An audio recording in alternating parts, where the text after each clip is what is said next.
And thanks for having me, guys. So I love Randy Brown. I'm going to tell you guys, I am no Randy Brown. Dr. Randy Brown has been a dear friend of mine for about 20 years while I've been in the allergy and asthma space. He is the guru of all things chronic disease management. He actually sits on the board of directors at Allergy and Asthma Network, so I'm very blessed to know Randy well. He and I tag teamed on this Wizard of Oz paradox presentation one time several years back, and so when I got the call at 10:30 last night, as I was walking out of a show on Broadway in New York without a gown, I said, of course, I'll be happy to step in and do the best job I possibly can. Went and found a gown, all was great, got a flight, everything was on, just working exactly as it should, until the storms hit Charlotte today. And then we were circling and circling and circling, sitting on the tarmac, and it was a crazy afternoon. I was supposed to be in at 4, didn't arrive till 6:30, and no bag, no gown that was purchased today. So here you get me, and you actually just get Dr. O'Connor, who just walked in the room, as she was delayed in flight as well. So crazy day. Crazy day, but we're here, and we're here to really advocate and to really get energized by this evening, because as Lauren said at the outset, we have a lot of different people in the room. I'd like to kind of start off by saying, how many of you in the room are providers? You're a healthcare provider, either a physician, a family nurse practitioner, a nurse? A few hands. Okay, looks like maybe 15-20% of the room. How about those of you in the room who are patients? Patient advocates, pretty much, even if it's not primary immunodeficiency, PID, all of us are patients in one way or another, probably, right? Or a caregiver if someone you love has the disease and you're living and supporting them. Great. And then how about those of you who work in the industry and support patients and families and providers who are in this space? How about industry folks in the room? Okay, great. Well, and I may have missed someone, but definitely it takes all of us. And so tonight, as we kind of look at the Wizard of Oz paradox and how do we become better advocates, how do we help our clinicians to become better advocates, we're going to cover off on a few quick topics. So if we can go ahead and advance the next slide. If you're not familiar with Allergy and Asthma Network, we've been around since 1985. Grassroots patient advocacy, patient education organization, now comprised of about 2 million members across North America. And 90% of those are patients and families, just like my own. I'm the mom of 5 between the ages of 14 and 20. 1 boy, 4 girls, crazy, crazy household. And we all have allergies, asthma, atopic disease. And so this is kind of what we live and breathe every day. The organization has been around for a long time. I've been leading for about 6.5 years and have been in the industry in this space of allergy and asthma for 20 years.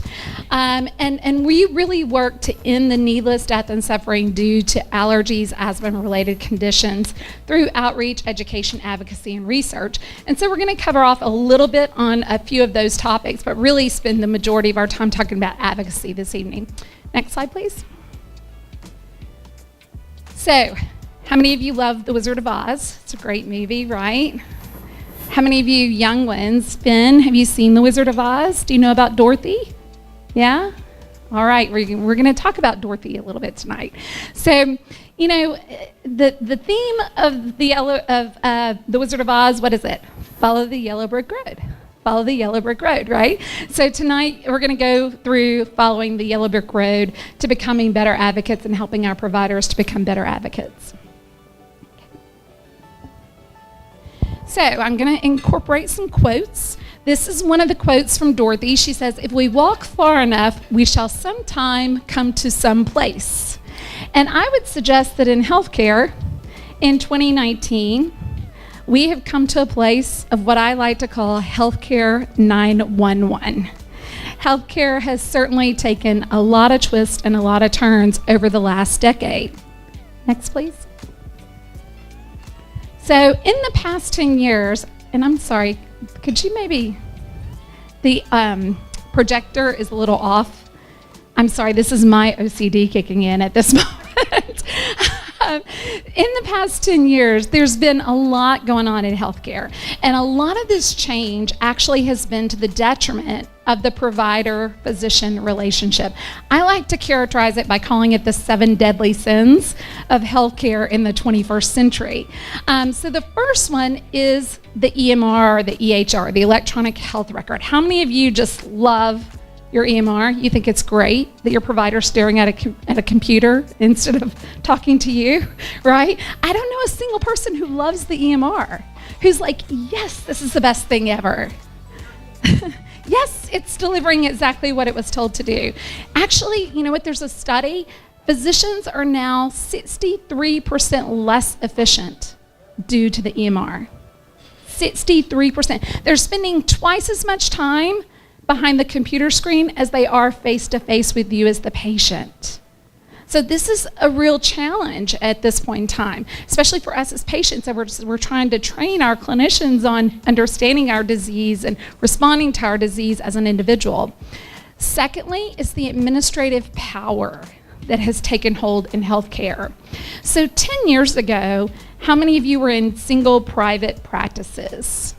Charlotte has always been big systems, but today, the single hang your shingle doc is basically non-existent. I mean, really, you're looking at a unicorn in Dr. O'Connor as far as a private practice physician in very large systems. And so the administrative power has shifted from what was once a very well-respected profession to now administrative power. There are more business people, more MBAs, and I'm one, so I can say this, more suits, actually making healthcare decisions and driving healthcare systems than physicians. And that's a challenge. That's a real difference in our healthcare system in the 21st century. The next 7 deadly sins, go back please. The next of the 7 deadly sins is ICD-10.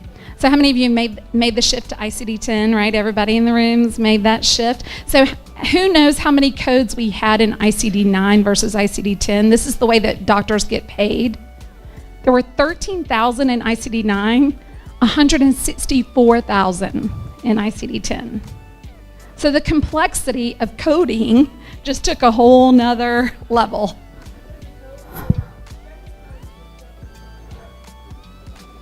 Yeah, there's a code for the second time you get set into a jet engine fuselage, because that's likely to happen.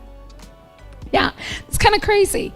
The next, the 7 deadly sins is physician burnout. And why should we be surprised, right? Because physicians are working twice as hard for much less pay in many situations. There are recent statistics that say 55% of your providers are burnout. Did you know that over 400 physicians commit suicide every year in the US? It's one of the highest rates of suicide in 2018. Is among physicians. And so this is really disturbing to me as a patient advocate, because all these changes are taking place, and it's so challenging for our providers to become the clinicians and the health advocates that we need them to be for us. The next of the 7 deadly sins, the Sunshine Act. So those of you who are in industry, I thought about you when I put this up there, right? Because we have to report everything. If you're eating tonight, we have to report it. If you have a beverage, we have to report it. If you take a pen, we have to, it's just crazy, right? And it was intended to drive transparency in healthcare, but it's gone far, far, far to an extreme. And the truth is, patients don't look at that, and patients don't care. And you know what I tell patients? If you're looking for an expert, you should go to that Sunshine list and find the person who's at the top, because they're the person who's the expert that the industry is willing to pay. So that's who I want pursuing my care, is the person that is the expert, that is getting oftentimes compensated for their expertise. Then we've got the malpractice litigation. And again, I know there's a few lawyers in the room, not to offend them, but the truth is that in healthcare, malpractice is a big concern. And that's why every time we see a direct-to-consumer commercial on TV, Half the commercial is about whatever the condition is, and half the commercial is about all the little minor the side effect profiles that could happen.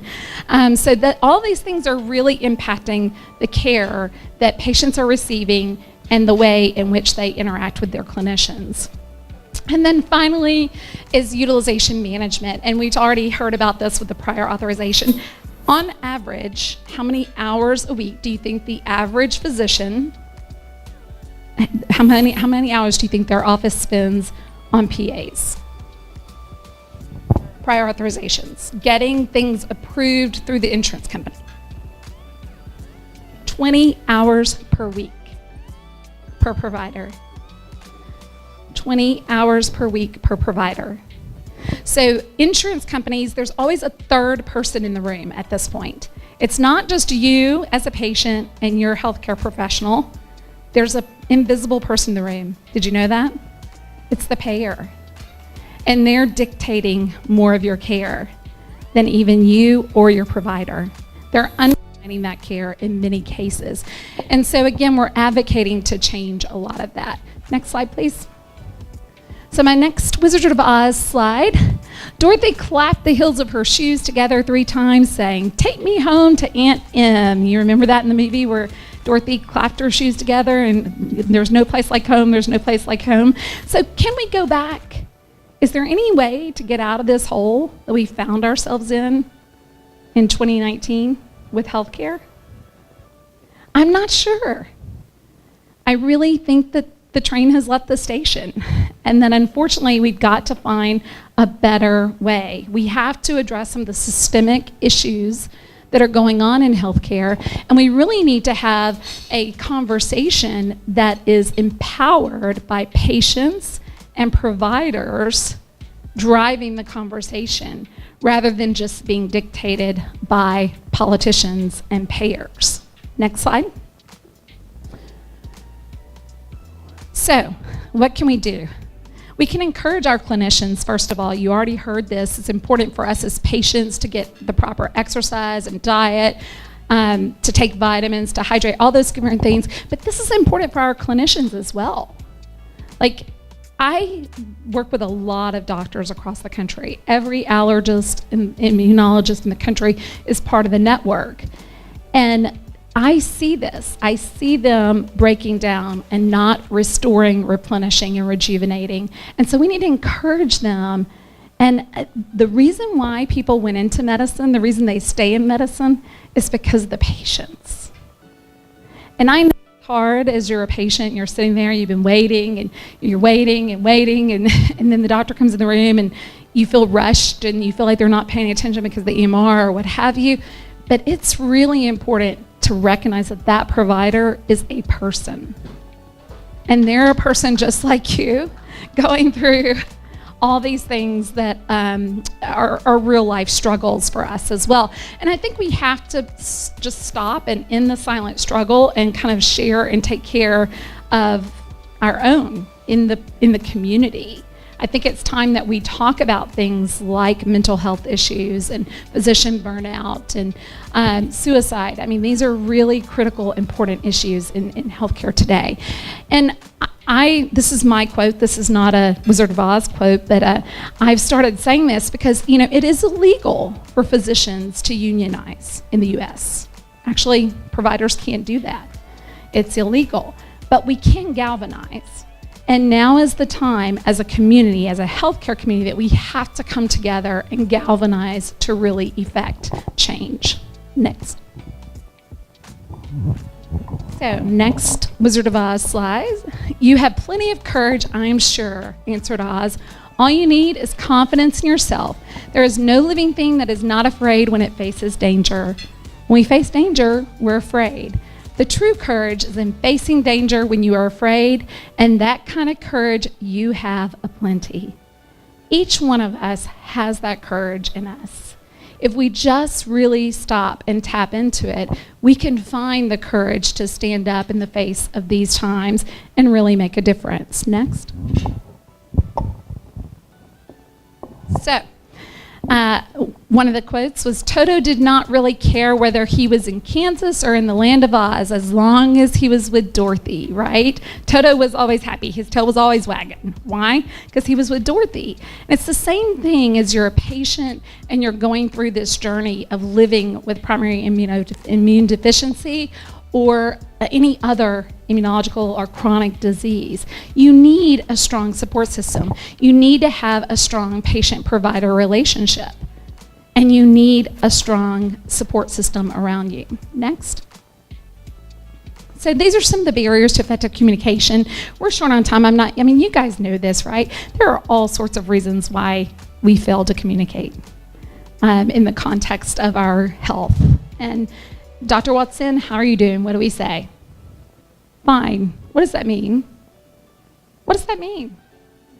It means that I'm actually breathing at this moment, that I'm not killed over in the floor, but it doesn't really reflect how we're doing as individuals oftentimes. Rarely do we ask about the psychosocial impact of a disease. Rarely do we ask about the mental health issues of a disease. Rarely do we ask how it's impacting your family life and the social support system, your job. Who has time for that, right? So there are a lot of different barriers to really good communication. Next slide. This often leads to non-adherence, which I laugh because all that means is that some doctor told a patient that this is what they should do, and the patient goes home and says, I'm not doing that. I'm doing exactly what I want to do. They didn't have a shared goal. They had the physician's goals of treatment, and the patient walked out not on the same page. Right? I'm going to bet that every single one of us in this room has at some point in time been a non-adherent, non-compliant patient. How many of you have ever had a course of antibiotics that you didn't take all of them? Guilty. How many of you have ever been prescribed a daily medication that you happen to skip once or twice a week? Guilty. How many of you have had that conversation with your doctor who says, I think you need to lose about 10 to 20 pounds? Guilty. Right? Or how about that exercise 3 to 5 times a week? Guilty. So the truth be told, we're all non-compliant, non-adherent patients. So these are some of the variables and reasons why that happens. And it's important to know that so you can help your clinician be a better clinician and you can have an honest conversation. You can be upfront and say, Doc, I know that you prescribe this every day. I'm not doing that. And here's why. Have any of you ever had that conversation? Yeah, I have. I've had it with my teenager who refused to take her controller medication for asthma. And I said, "What? You have to breathe. What do we not understand here? And so it changes the conversation when you're able to have those honest dialogues back and forth about why adherence isn't optimal. And really normalizing non-adherence, because the truth is we're all non-adherent. Next. So this is some of the disparity kind of around asthma and physician data. And I don't want to spend any time because I know that, again, I'm between you and the entertainment of the night. But the bottom line is physician, patient, the greater the racial barriers, the greater the socioeconomic barriers, all of those things that come into play just cause greater and greater gaps. And in asthma, in PID, in COPD, in any kind of chronic disease, we see these gaps between persons of color, persons of lower socioeconomic status, and those of us who are Caucasian and more educated and all of those things. And that's the reality. And so we have to do a better job at addressing these gaps and building that communication to address the disparities in care. Next. So there's this concept called shared decision making. And of all the providers in the room, how many of you use shared decision making? Most people are going to raise their hand, right? And when I talk to providers, actually about 95% of them say, yeah, I do that. I do shared decision making. And there was a recent study actually in the New England Journal of Medicine. On the next slide, it kind of gives the details of that study. If you'll advance that, please. And so a study of 1,000 different clinical encounters between physicians and patients, over 3,500 decisions within that 1,000 encounters. And again, when the doctors asked, are you doing this? Greater than 90% said, yep, I'm doing it.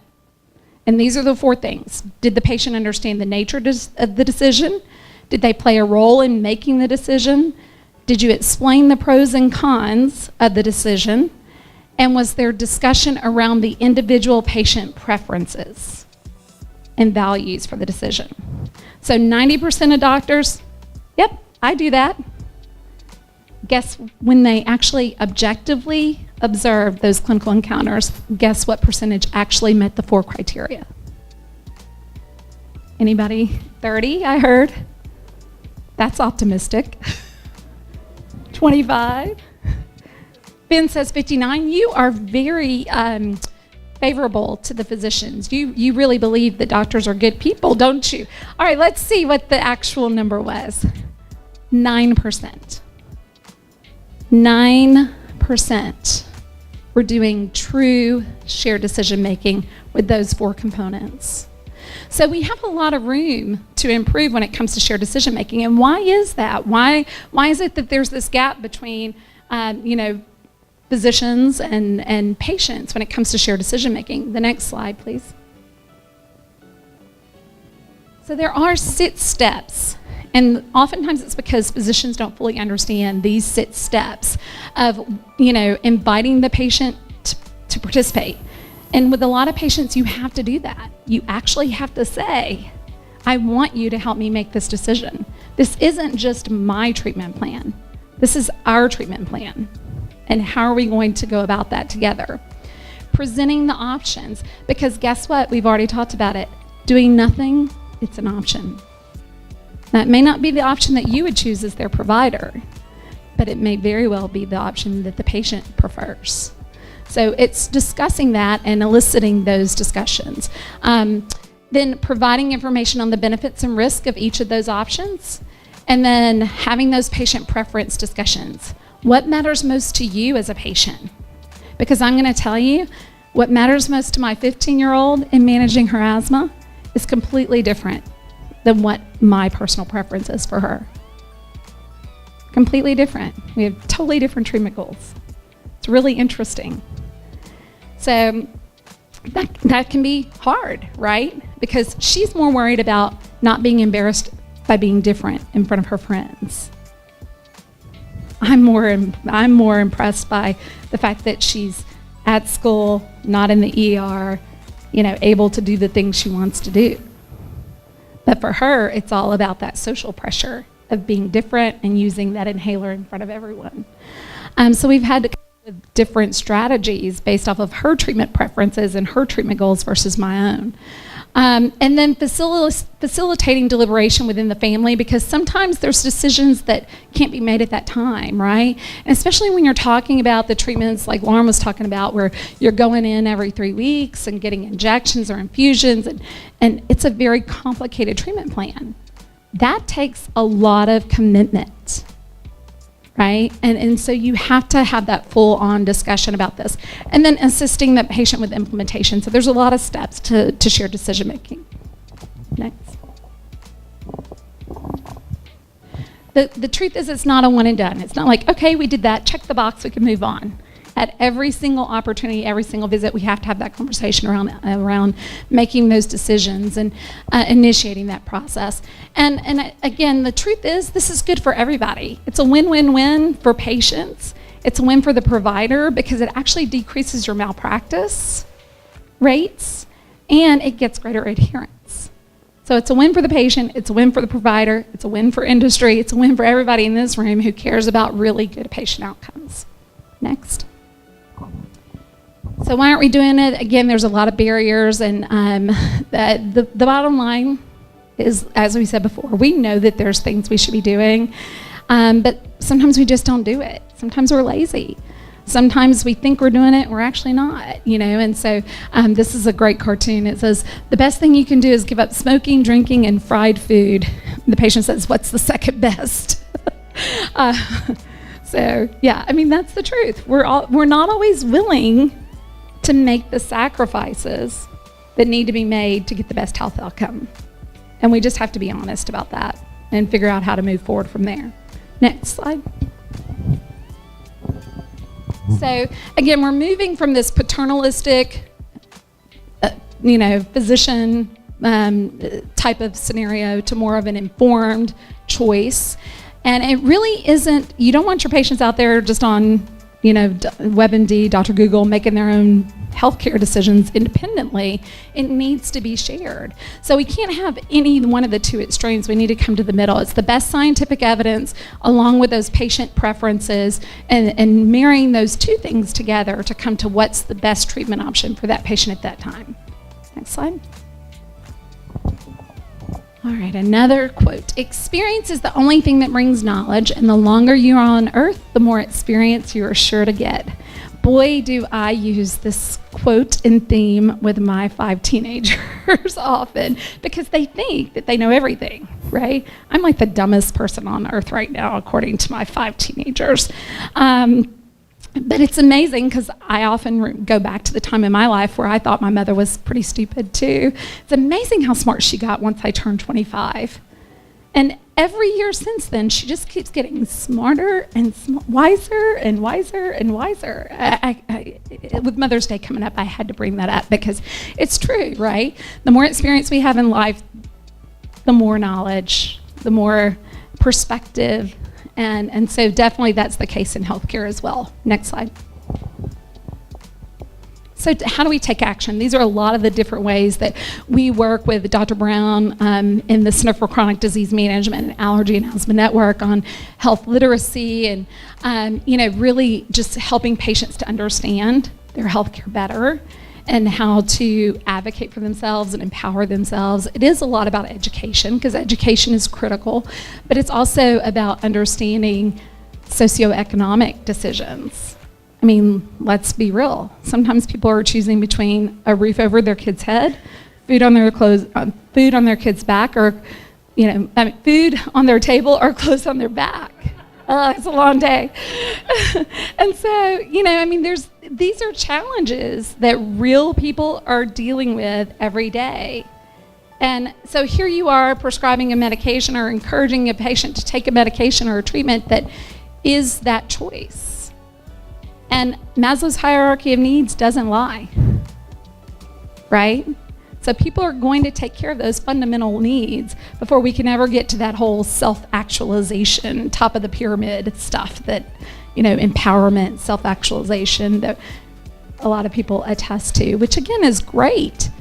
But it's only great if you have the security, the belonging, the breath, the food, the water, all the things that are basic necessities of life. Next. So this is a campaign that we've worked on together, and it's called Asthma Take Control, Take Action, that really is about empowering patients. And the next, please. These are some more of those tools that are in that toolkit specifically, and I won't spend time there because I know we're short on time. Go one more. Again, this is some of the specifics around minimizing the disparities in the clinical setting. And again, I can share the slides after because this is directly from a study that Dr. Brown did on how to actually address underserved communities in the clinical setting and really how to bridge the gap when perhaps that's not the world that you live or have come from. Next slide. So it's time to action. Take action. It's time to advocate. The Scarecrow, one of my favorite characters from The Wizard of Oz. Some people without brains do an awful lot of talking, don't you think? So this is where we're going to bridge to talk about politics for a few minutes and advocacy from a legislative standpoint. That's why I chose this quote. So next slide. What is advocacy? You know, a lot of people think it's lobbying. It's not. Lobbying is a type of advocacy. It's where you're actually pushing for a specific legislation. And we do that some at the network, but it can only be a small portion of the work that we do. More of the work we do is around general advocacy. So it's educating, it's the act or process of supporting a cause or a proposal. And then public policy is how do we advocate for public policy that does that around a specific issue. And so there is a nuance between advocacy, public policy advocacy, and then also lobbying. Next slide. All right, so the thing is, you can make a difference by really speaking up and number one, exercising your right to vote. That's always critically important. But also just being involved in how laws are made and how laws can be changed and improved. And you have a story to share. And to be honest, your federal decision makers, your state decision makers, your local politicians, they want to hear these stories. You're their constituent. They care, and they really do want to hear from you. Next one. So these are our policy priorities at the network, and you'll see it's a lot around access to care, access to medicine, climate change. The air we breathe is very important for those of us who live with compromised lung health.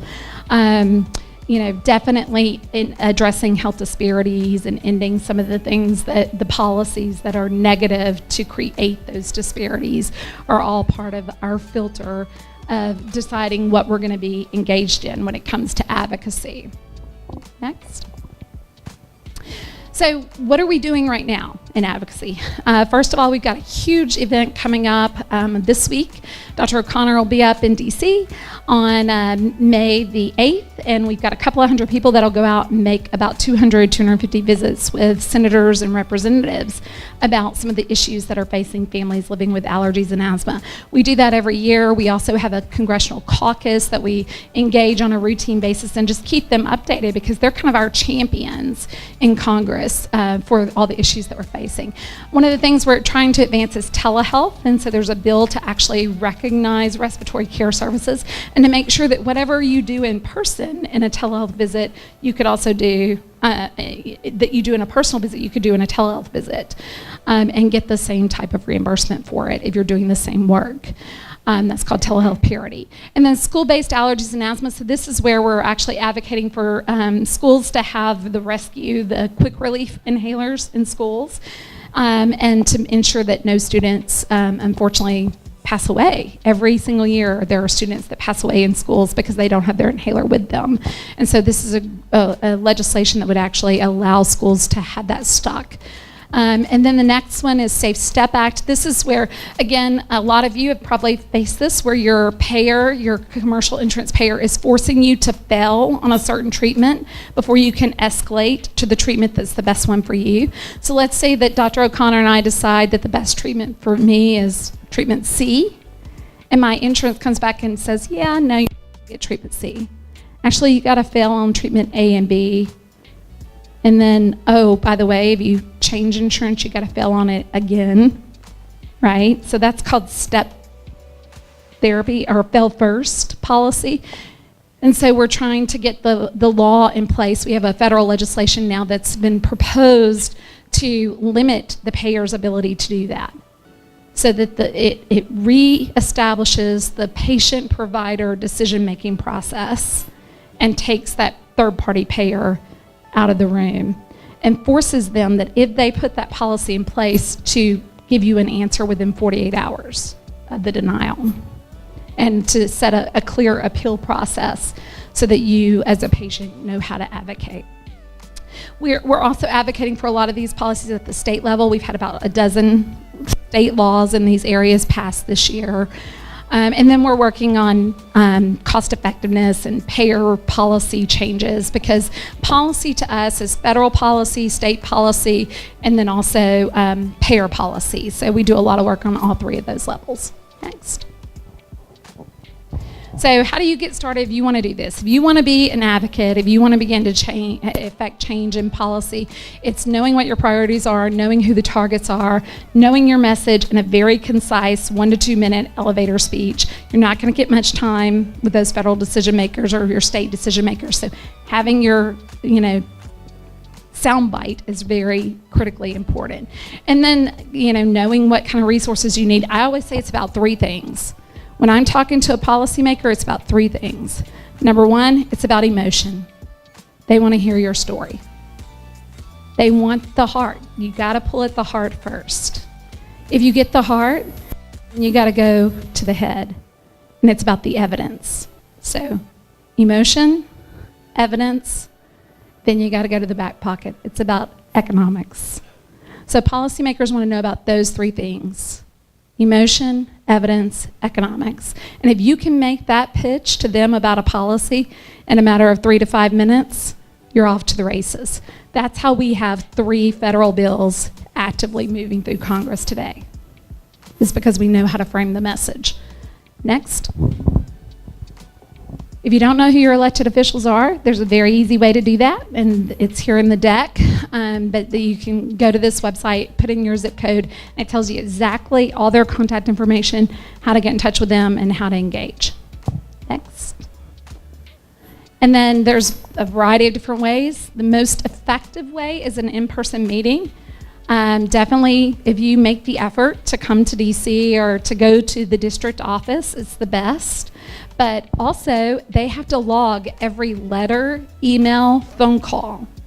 And so, there are these staffers that are in DC sitting in every office, and that's all they do all day long, is log who calls and who reports on what issue.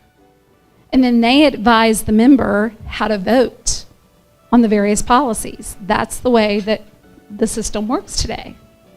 And that's the way that our federal decision makers specifically make a lot of their decisions. Next.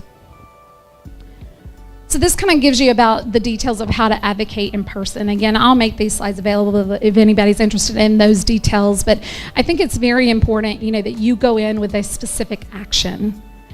It's great to come in and to tell your story, but if you don't have an ask, and I mean an ask that they can walk out of there and act on today or tomorrow, there's going to be 10 other people coming through there in the next 5 or 6 hours. So, that's just the nature. In any given day, our federal decision makers are talking about healthcare, they're talking about energy policy, they're talking about, economic policy. I mean, there's so many different topics that they could be covering. So you have to have that very clear ask. Next. And you can advocate other than just one-on-one with those people.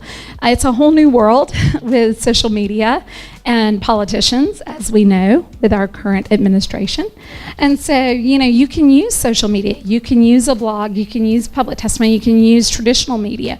There are many different ways to engage and to get your voice heard. Next. So the bottom line is, be an advocate. Your voice matters, it makes a difference, but we can't sit back and keep complaining about how bad healthcare is. Not as clinicians, not as patients, not as industry. We don't have that right. We have to come to the table and find a way to actually make a difference and make a change. And that's kind of, I think, the last quote. Next slide. Follow the yellow brick road. How are we going to get there? And this is a quote that I came up with, and I really keep at the forefront of the work that we do at the network. Each of us has the opportunity to make a difference. Every day, each one of us has that opportunity to truly make a difference. Whether it's the patient that's sitting in front of us at that moment, whether it's the PA that we're fighting for, the prior authorization that we're fighting for to get that patient the medication they so desperately need. But the truth is, the only way we can make sustainable change is together. We can make a difference one-on-one. But to make a sustainable, significant change, it takes all of us coming together to do that. And so I think that's one of the most powerful themes of The Wizard of Oz, and hopefully that message has come across tonight. Thank you for the opportunity to be here.